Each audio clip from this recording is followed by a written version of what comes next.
Hey, what's up? It's Jim, and today I'm going to talk about how I would write Space Jam 2. I've talked about how I would do Space Jam 2 many times on podcasts, on Twitter, in life, I guess.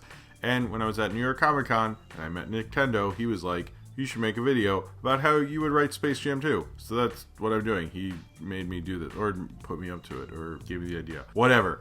Here's the deal with Space Jam 2. Now, Space Jam 2, I have sort of adapted this a little, so it's not the same thing you've heard on other things, but it sort of is too. Alright, so first off, what has been announced of Space Jam 2 is that LeBron James is involved, Bugs Bunny's gonna be there, Ryan Coogler is producing it, I think, and then this other guy, I forget, is directing it.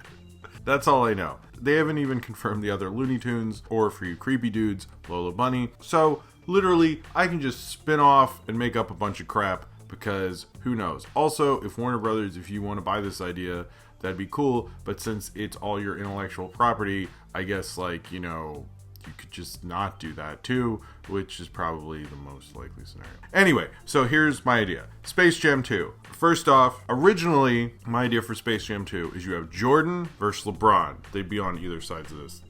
A poster or something, looking at each other or something. It'd be cool. Or LeBron would be the villain against Jordan and the Toon Squad, and LeBron would have the Monstars or whatever the fuck. Like, that would be the idea. But that idea is not as good as this idea. You have Jordan with the Toon Squad versus LeBron with the Tiny Toons. The next generation versus the original people or whatever. And so they come, play basketball. But first you're like, but Jim, do LeBron James and Michael Jordan hate each other? I really don't know. I know people wear t-shirts where they're like, he's not as good as Jordan or something, which seems like sort of unfair, because I think Michael Jordan's like the greatest, and it's like, do we compare everybody to him and go, oh, you're not as good as this guy or something? I have no clue. I literally never watch basketball and probably shouldn't be commenting on anything about it, but I'm going to anyway. So I'm going to assume they're kind of just cool with each other or whatever. Again, don't really know, maybe, but this is a movie. So in this movie, they're like, yeah, he's all right. I don't know. So first off, you get LeBron. He's playing basketball or wherever he does that, and he's going fine, and he's like, yeah, being LeBron, and people are comparing him to Jordan, and you kind of like get it. So like, if you're like me and you never watch basketball, there's some like, structure to the story. And then, Jordan's being interviewed about like the time he played baseball, and like, seriously, that's what you decided to put in your only film, the baseball thing. All right, whatever. Although I'm not sure how much the regular world knows about Space Jam, or did he just show up in a spaceship during a baseball game? That's confusing. They'll have to figure that one out. Doesn't matter. They're going back and forth. But then you get Charles Barkley. Charles Barkley is going to be important. Charles Barkley will start talking to LeBron. He goes, why are you putting up with this bullshit about comparing you to Michael Jordan? You need to beat him. And go, what do you mean? Do you remember? Okay, actually, going back on this, how about we do know about the Space Jam? Everybody knows about the Space Jam. How can you not? Come on, ride the train or whatever. They get together as a Space Jam. Everybody knows about it. Okay, you need to beat Michael Jordan at the Space Jam in a game. You play him, and he's like, I don't know, man, I don't really, that's too much publicity. He goes, think about it, LeBron. It'd be like the biggest basketball thing, be bigger than the World Series of Basketball or something. I actually don't really know if that's inaccurate or not. Is it finals, or I think it's the World Series of Basketball. So he has to beat Michael Jordan. It's the biggest game ever. It'll be, they'll have a team, and go an all-star team. He goes, I don't know if I can like pay all those people. He goes, no, hear me out. Let's go on the 90s nostalgia on this shit, which Barkley could say, because he's Charles Barkley and he could get away with that, unlike me. And then he was like, we'll get the Tiny Toons. LeBron's like, I love the Tiny Toons. I watch them every day because I'm a total 90s kid, BuzzFeed list, whatever. And so he gets the Tiny Toons and he plays with the Tiny Toons. He gets them into shape. And then Barkley goes to Jordan and goes, have you heard what Bron's doing? And he's like, what? It was like, he's meeting up with the Tiny Toons. He's trying to do what you did in the original Space Jam thing. I'm assuming they're just going to call it a Space Jam. Who cares? Whatever. It's like, this is a dumb movie. It doesn't matter. It was based on a sneaker campaign with Nike. Look it up. It's a real thing. Sorry to break it to you. Literally, people had t-shirts of the ad campaign. before the movie Space Jam happened. There was a serious ad campaign. Marvin the Martian was in it. It was crazy. Anyway, going back to this. So he's like, yeah, you don't want them to beat the original Space Jam. And Jordan's like, I would not like that. And I don't need another mistake like that weird Hitler mustache thing. What was that about? And Jordan's like, I don't know, this is the thing. So then he gets the Looney Tunes, including Lola Bunny, who doesn't really want to go back because it's like after a second marriage and things are weird and she has to like deal with some custody issues. I'm kind of thinking that will be more like a relatable Kramer versus Kramer drama plot line, which people won't expect. People won't expect a nice, thoughtful divorce child custody thing in the middle of Space Jam 2, but I really think it'll punctuate it for award season, so it'll totally work. We won't reveal who Lola Bunny's like husband was. It's not Bugs. That was the first marriage. This is the second marriage. Keep up, guys. So anyway, they're all working together and, they're all getting people ready. And then Charles Barkley is driving away from Jordan's house with his friend Dennis Rodman, who doesn't have as much cachet as he did in the 90s, but he kind of works as a evil sidekick kind of thing. And so he's like, why are you doing this? And goes, I made a deal. Also,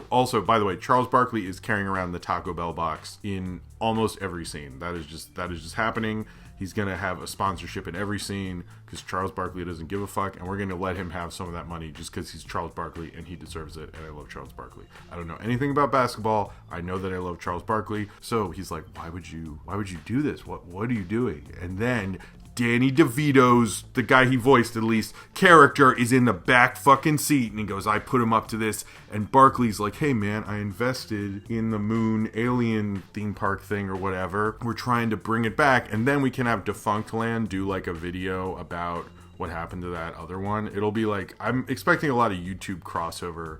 Like Jake Paul can do something. I don't know, whatever, doesn't matter. So then they're gonna come together, right? And then the Animaniacs are involved. We're gonna have a lot of 90s Warner Brothers shit in this. Pinky and the Brain are trying to figure out how to stop this because Pinky's like, I can't take over the world if various Warner Brothers intellectual properties are playing basketball at one another. So he's gonna get the Animaniacs involved. There's gonna be a whole subplot with the Animaniacs. This movie will be a mess. Doesn't matter. You'll love it. It's cool. So then they're all working into this thing, and then it's the big game. It's the big game. We've had the divorce subplot. We have the Animaniacs trying to figure out and stop it, but they won't stop it because LeBron's like, I'm going for the other rings or statue or something. Anyway, if he wins this, people will like him a lot or whatever. I don't care. It doesn't matter. And Jordan's like, people still gotta like me.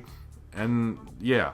So then they're about to do it, and the referee comes out. And the referee, this is the good one, is Freakazoid. And Freakazoid is Lola Bunny's second husband. She's like, what? I can't. This is unfair to me, Lola Bunny. I'm going through this whole custody thing. So she's like, I can't do this. And Freakazoid's like, look, we both have to be professional in this setting. We have to live beyond this. This divorce subplot's just really good. And then they play basketball, and it's amazing. And they kind of decide it's a draw or something, whatever. It really doesn't matter who wins. Didn't matter before. Bill Murray shows up. Kevin Hart, because he just shows up for stuff, I think. And Kevin Hart will be on LeBron's side, and Bill Murray will be on Jordan's side. This is like a generation thing or something. I don't know, whatever. And then they play basketball, and then LeBron, at the end, he's like, Jordan, I love you. Can't we just both be good basketball people? And Jordan's like, that's cool. And then Danny DeVito's like, what? This blows. I was going to have two basketball people in my theme park or something. Maybe that's how it would have gone. I didn't think about that, whatever. And so then the Monstars come out with Charles Barkley. What? Holy shit. And then I think that might be too many people for basketball, but whatever. The Toon Squad and the Tiny Toon people, everybody wins. Then at the end, Jordan's like, you know what, man? It's time for me to go off and, not play basketball no more with cartoon characters. So you just go on and you be the greatest. And LeBron's like, Jordan, that means like a lot to me or something. Sorry, that's not funny. Jordan, that means a lot to me. Thank you. And he's like, hold on, grab the basketball. And then Jordan transfers his powers to LeBron and then walks off and disappears like the Last Jedi or something. And everyone's like, what happened? And everyone's like, I don't know. There's no context for this, whatever. And then LeBron is an amazing basketball player. The Tiny Toons get a reboot. Animaniacs also. Freakazoid and Lola Bunny learn to get along, but clearly their relationship is broken, so maybe they should just like separate, and it's like kind of okay. And then it's all over, and maybe Powerpuff Girls and other people can do cameos. It'll be amazing. It'll be 90s, and that's my idea for how to write Space Jam 2. You can thank Nintendo, because I was like, I should definitely write this all down. Warner Brothers, you can DM me if you want. I'd be down for a meeting. with this idea. I can't confirm Charles Barkley's involvement.